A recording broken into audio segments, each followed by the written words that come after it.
Welcome to Purple Coach Conversation with Anne and myself, Tanya. Anne apologizes for not being able to come today. She had a little emergency, but not too serious, luckily. Purple Coach Conversation is a podcast that we've created after George Floyd with Anne. And our role is to educate and normalize conversations around diversity and inclusion. We're not diversity experts, but this is part of our values to share different point of views and make sure that people can relate to the journey. And we've had lovely speakers throughout the years. And today I'm so happy that Bijal Shah has joined us. She's a mother, she's an author and a bibliotherapist. And I know that a couple of years ago that term bibliotherapy was very new to me, even though, I'm in the therapy field. When I learned about it and I had a chat with Bijal, found it fascinating, and I'm looking forward to sharing her journey with you. Bijal, thank you so much for being part of Purple Coach Conversations. No, thank you, Tanya. Thank you for having me. I'm really excited to share more about bibliotherapy and, what's new and what are the new techniques that we're currently working with. Yes, tell us about bibliotherapy, books, and what it is. And yeah, you. yeah. So bibliotherapy is actually the use of literature as a therapeutic medium, and I would say it's a subset of art therapy, but it's really using literature as a prompt for discussion and counseling, healing, and even if you were self-journaling, it's a great prompt to talk about and discuss and reflect on your feelings. So that essentially is what bibliotherapy is. It's often safer to talk about yourself through a narrative or through characters or through the author's language, and often we don't have the language to express how we're feeling. So books, text, narrative, poetry is really, really useful when it comes to sort of pain relief, healing, therapy. So essentially that's what bibliotherapy is. But we use a variety of both reading and writing and voice recording tools to process our emotions. So, we'll obviously talk about them in due course. But it might feel like a very novel therapy, but it's kind of has a very long history. And I'll be talking about the history in my book that's coming out. But it's been around for a while, but it's just never really translated from research into kind of mainstream culture, and that's where I'm sort of plugging the gap. Yeah, that's fascinating to realize that actually we for anyone who reads, and it can be books, novels, fiction, nonfiction, without knowing we are doing bibliotherapy. Yeah. Yeah. Exactly, just relating to the characters and feeling, the empathy of what they're going through, and the same, like you were saying, the fact that you can also listen to books, and that's also bibliotherapy, right? Yes, Yeah. absolutely. Yeah. So it's interesting what you said about the techniques, bless you. And you mentioned that there's certain techniques that have been very helpful. Can you give us some examples of techniques that have Yeah. helped the Yeah. client? Yeah, absolutely. So I always feel like bibliotherapy has to be an active technique. Reading is very passive, and we have to leverage our reading to get to healing. Honey, I'm so sorry. I'm just losing my voice. Just give me 1 second. You Grab okay? some water. Grab some water so you feel better.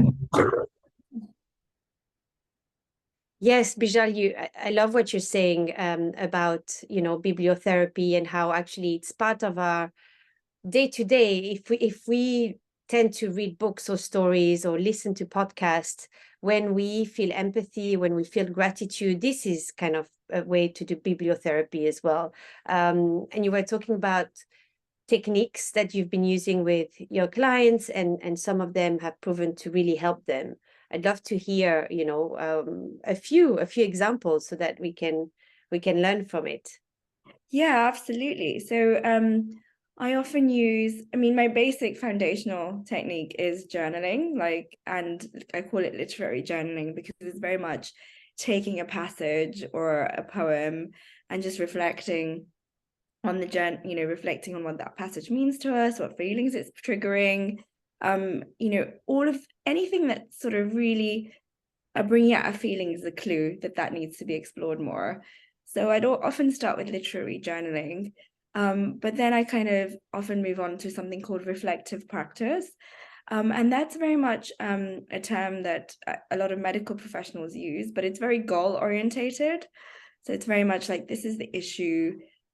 This is how I'm feeling about it. We talk about the feelings. We try to get to a state of not catharsis, but kind of, where we've kind of processed that emotion, we've talked about it, we've kind of can move on from it, and then the ultimate goal.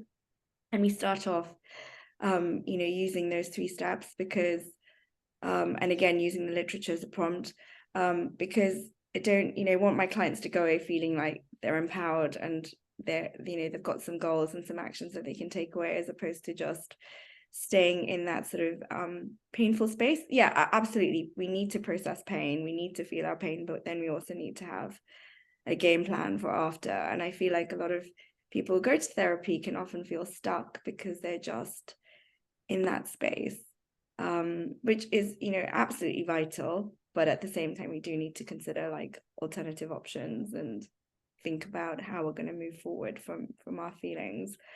So yeah, so if it's somebody who's like a mom who is kind of feeling really trapped, then I've often worked with them using books and reflective practice, and with having an end goal in mind. But we do talk a lot about their current feelings of either feeling really invisible or just not being heard, or their needs not being met because they're so busy taking care of everyone else's needs.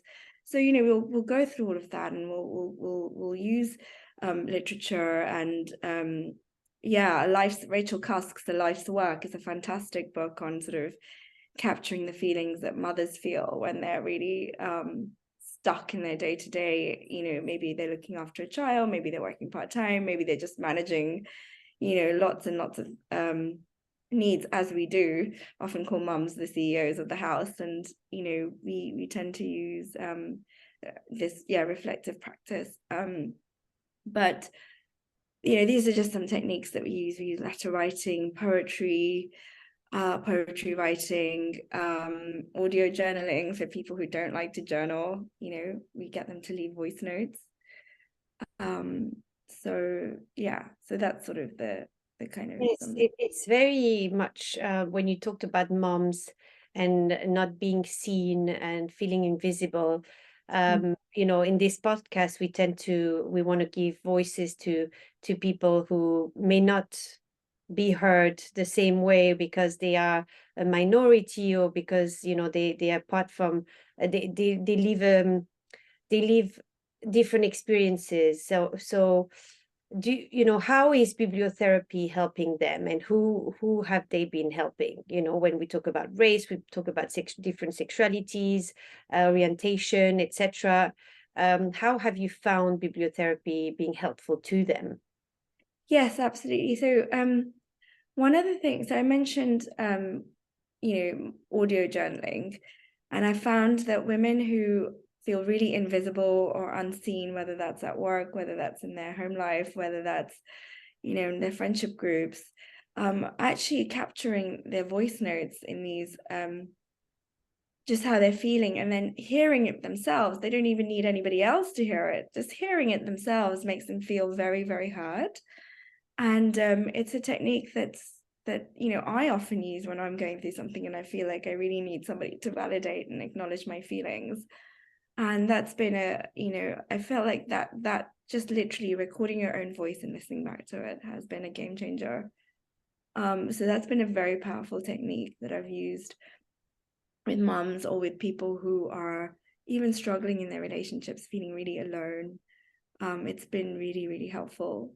And then you mentioned different, like, sexuality. We do work a lot with different people of sort of, different sexual orientations that are not sort of more mainstream. So things like asexuality, bisexuality, and for this I've used letter writing, where using fiction. So, the client will write a letter to either the author or the character in the book, and then they will really expressing how they feel and how they've connected with this person, and all these feelings that are held in the book that are just not held in the real world, because lots of people don't necessarily have their experience, but the narrative has their experience. So it's very resonating. So we'll get them to write a letter about their feelings and all of that. And then we use something where it's called theory of mind. So they actually switch into the head or into the mind of the author or the character who's writing back to them. And this is amazing for empathy and validation and feeling very seen, very heard, and really connected. And so then they'll read back this letter to the author's written back to them, which they've actually written. But that is so it really supports the feeling of being held, and I've found that to be really therapeutic for them. And these are not techniques that you necessarily cover in everyday therapy, because we're just so focused on talking.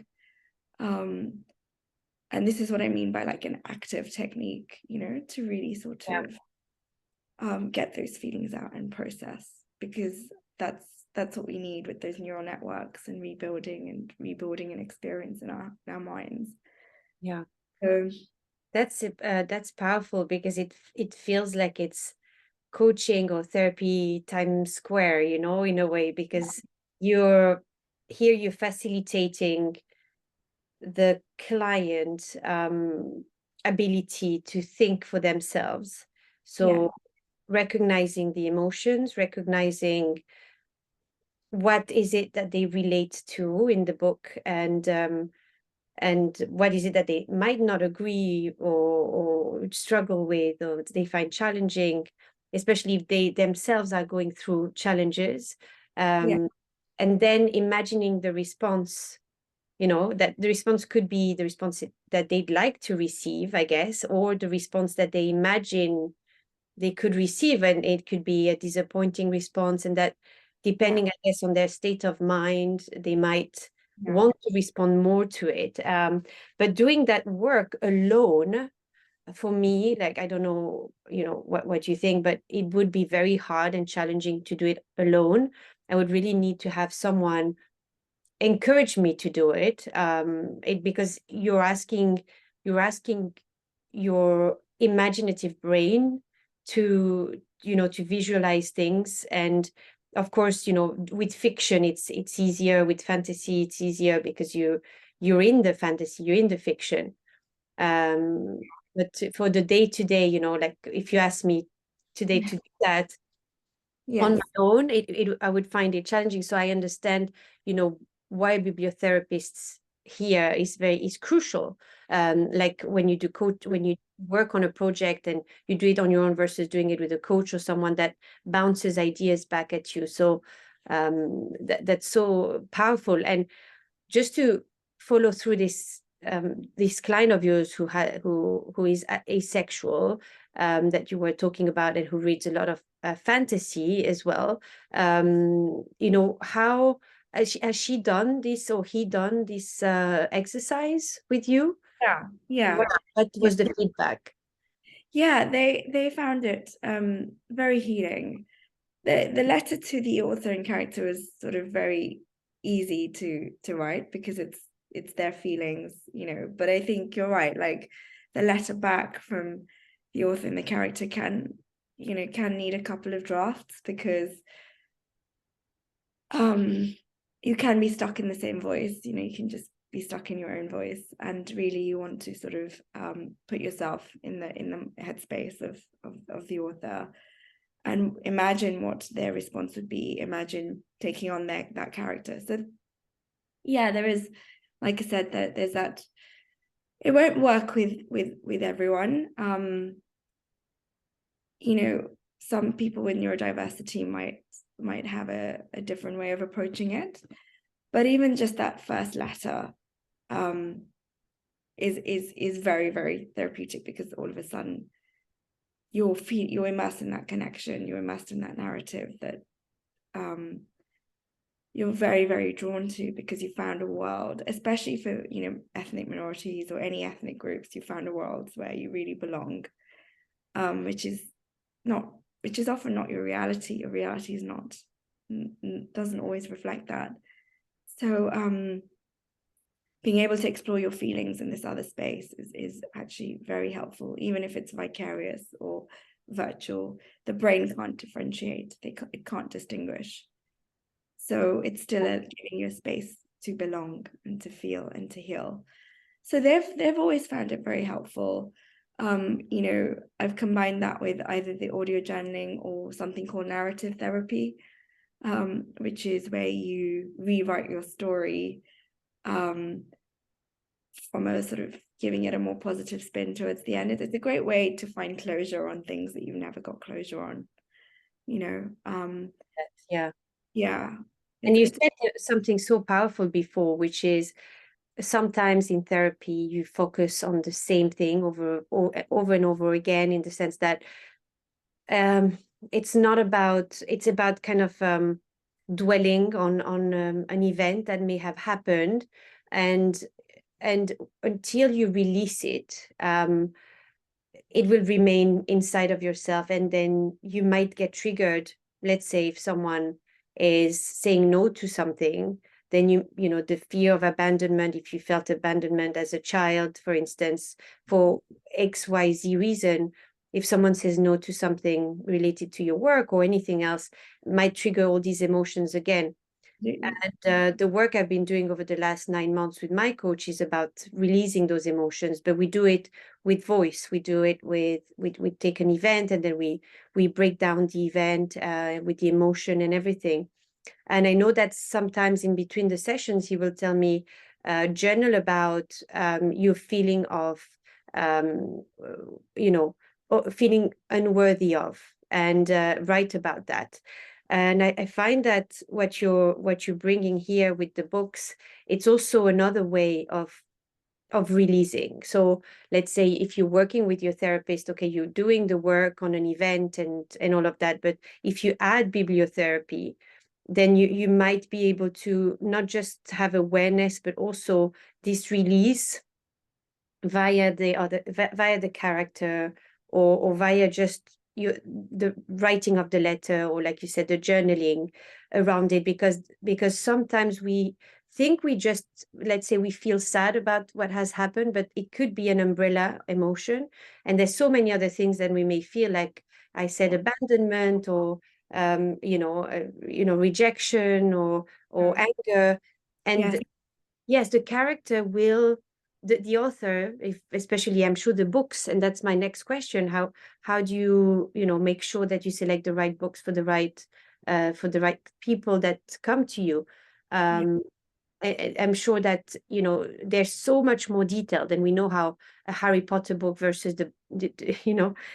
movie. There's such a massive difference, just even that simple example. But there's so many others, and it goes in the complexity of the emotion. And I think being able to take them out and pausing and reading and just rereading it again, this is awareness, and then the next level is release, and that's how you heal. Yeah, absolutely. So identification, with the character, introjection, eventually getting to catharsis, where you're actually feeling the feelings and releasing them. So in terms of, choosing books that will be helpful, I often get clients to fill out a questionnaire, because I want to know what genres do they prefer, what writing styles do they prefer, what authors do they prefer, because if they're into fiction, like a non-fiction book's not going to help them, so it really has to be something that they're going to be drawn to. And then of course the story, the characters, and the themes, the feelings. Like if it's a book on grief, then a novel on, if it's somebody who prefers fiction, then a novel on grief, and even sometimes memoir, can really take us there to those feelings. And sometimes you may start crying for the character, but then really we're crying for ourselves, you know. But that's okay, because that's allowing you to feel your pain, and that's allowing you to express that pain and get it out. And that's what we want. We want you to really release these emotions that are stuck, you know. And often, you know, I have clients who'll find that I find it really easy to cry, and then, but really the emotion, that's the umbrella emotion, and the emotion that's stuck is the anger, you know. And it could be that I'm starting to get really irritated with the client, and that's a clue, because it's actually, I'm taking on their anger and their irritation, which they are unable to express, right? I guess that's a little bit like transference, but that's essentially what we're trying to you know, understand. What are the emotions that Yeah. clients struggling with, because we really want those out. And once they're out, that's when the healing begins, and then we can work out the next, you know, Yeah, the next for them. love that. And this idea of, when you were talking about, you know, race, teaching, you know, people, it can be children, but adults as well, that may not have a lot of exposure with other groups, and want to learn about it. I guess that would be a nice way to do it without, you know, if you're feeling, because a lot of people that are starting in this journey, sometimes they're scared to say the wrong thing, or they're not sure how to be an ally.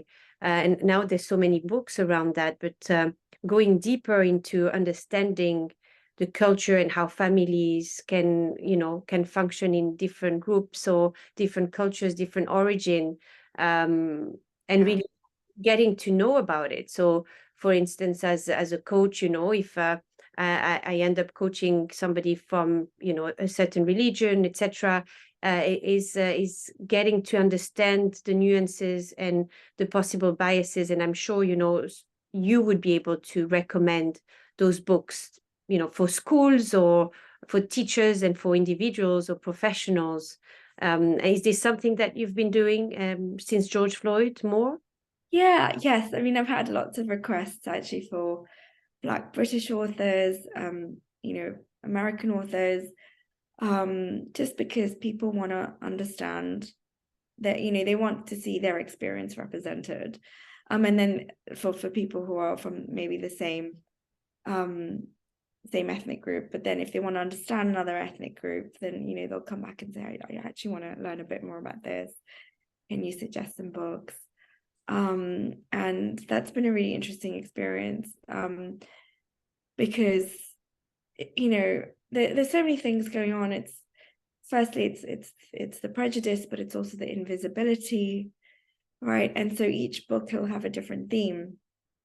So if it was like something to do with invisibility, then I would sometimes suggest something like Toni Morrison's The Bluest Eye. But then if it's something to do with I don't know, you know, just an experience of being a different race, one of the books that I've loved recently is Caste by Isabel Wilkerson.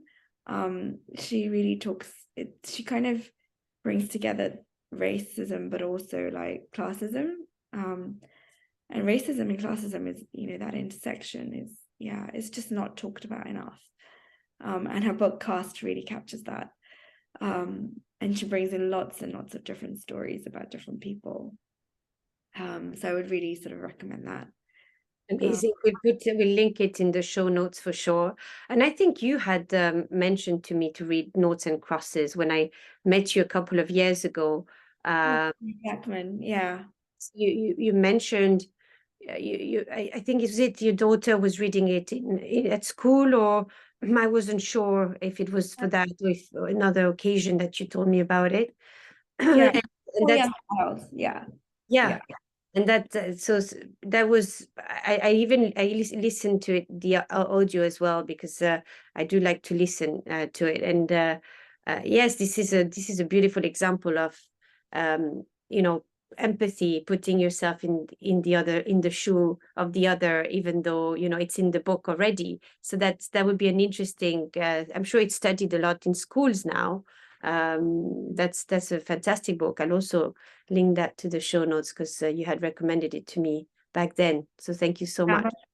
Amazing. Yeah, she used to be children's laureate or laureate. Yeah, which is amazing for like, you know, it's nice to have different groups represented in literature that way. So yeah, Yes.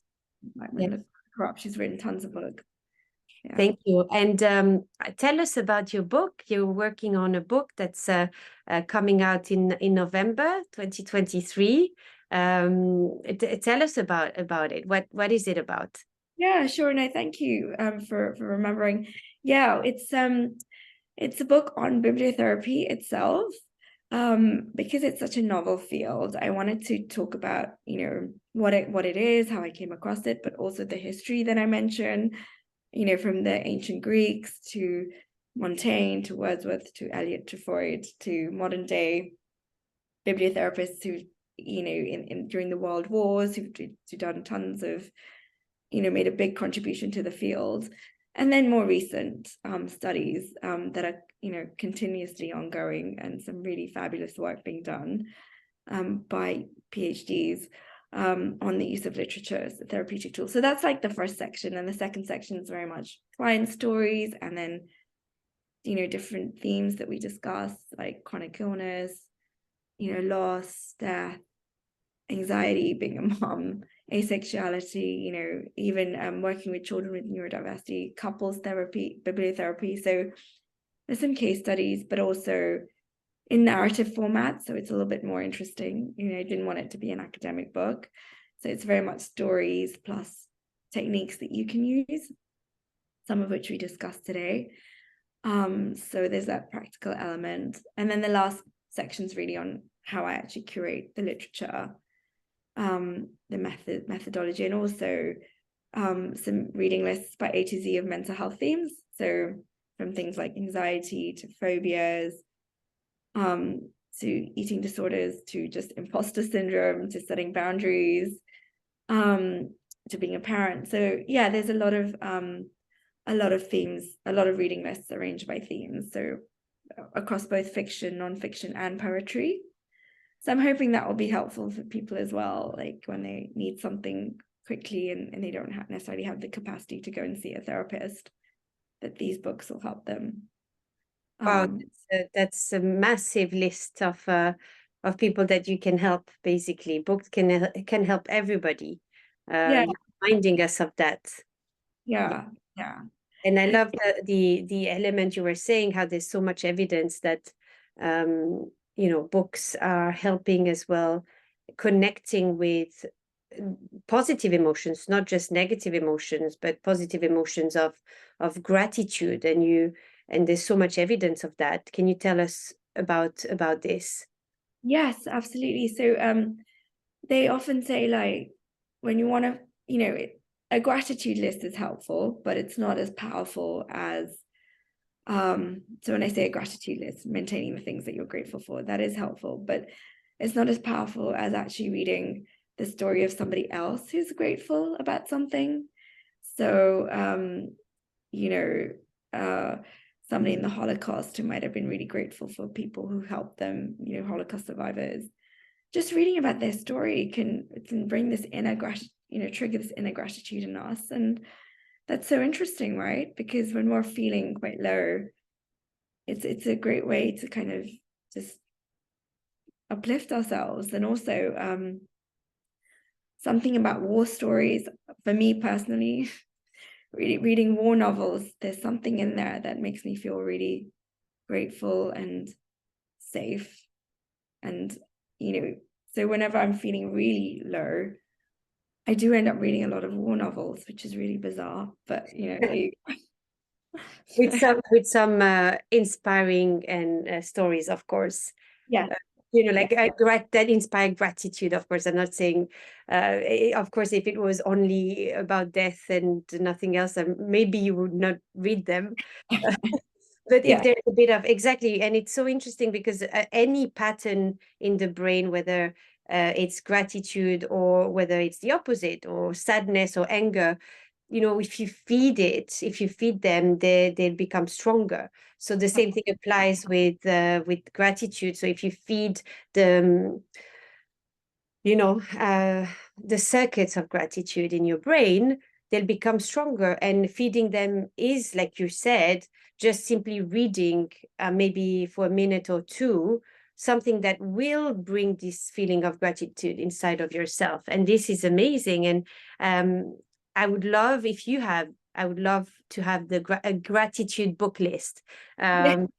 You know, with the war stories as well, because you can, you know, imagine doing that and creating a habit of it. And then when you feel a bit overwhelmed, it'd be easier to feel gratitude if you've practiced this than if you haven't.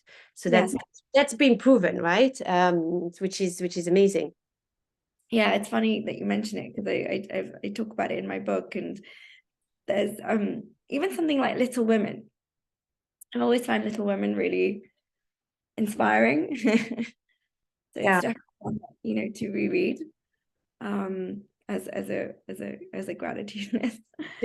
But you know, Yeah. war stories like The Nightingale and yeah. But even like a short story, you know, if you don't have time, short stories are good. Yeah, my go-to is Oscar and the Lady in White from Eric Emmanuel Schmidt. He's a French author. That's Oh, my go-to gratitude story about a child who's very sick, and this lady that he doesn't know at all, and she's there just because, you know, that's her. She's devoted to helping children with cancer, and that's, you know, the story of how she's helping him. That really resonates with me. And we did a lot of that with my group coaching ladies, and some of them talked about Forrest Gump. You know, like really? everybody Wow. resonates with Yeah. Yeah.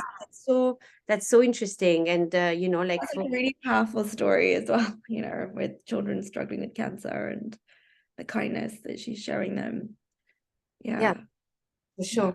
I'm gonna have to check it out. Exactly. Everybody listening, you know, contact and get in touch with Bijal. You know, if you want more gratitude in your life, understanding more about diversity, creating anything you want to create more of in your life, books and stories are a fantastic way to do it. So for sure, get in touch with Bijal, and please let us know how they can get in touch with you, and we'll put that all as well in the show notes.